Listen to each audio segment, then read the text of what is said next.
Kino ky'ekyuma ekipya ekijjanjaba ekirwadde kya kansa ekimaze okuteekebwa mu ddwaliro e Mulago era nga kirinda kakasibwa okuba nga kituukana n'omutindo gw'eddaala ly'ensi yonna. Olw'okubeera nti kansa wa bika bingi, ekyuma kino kisobola okwetooloola okulaba nga kisobola okutagetinga oba okujjanjaba kansa mu kifo kyonna waba ali. Ekyuma kino kirina n'amataala agasobola okutuuka obulungi awali ekizibu ku mulwadde. Ezo lasers zaaka zituyambako okulaga nti omulwadde ali mu kifo kitya kimu ate ali straight nga bwe tubeera tumwagadde.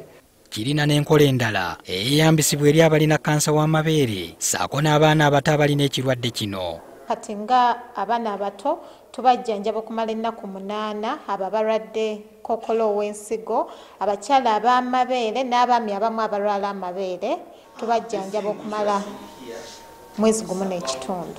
Wadde kirabika ng'ekitono naye kizitowa ebitagambika. Kizitowa ttani nga 7 twakikolerako false wall okubeera nga paati emu eri mabegeeri.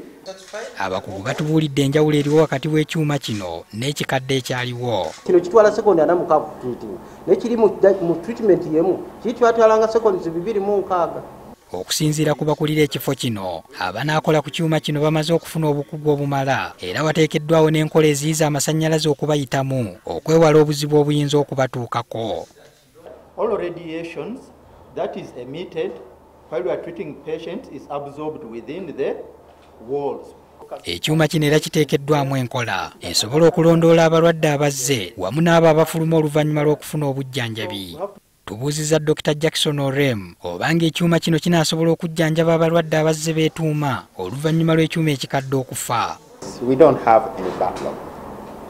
The reason why we don't have any backlog is because we got from the Aga Khan was actually sufficient. Kinajjukirwa nti waaliwo okwogera ebikankana ekyuma kya kansa lwe kyafa ekyavaako ne gavumenti okuvaayo okutegeeza ng'abamu ku balwadde abali obubi ennyo bwe batwalibwa e Nairobi okujjanjabibwa. Ekyuma kino ekipya kyatuusibwa mu ggwanga mu Augusito w'omwaka guno.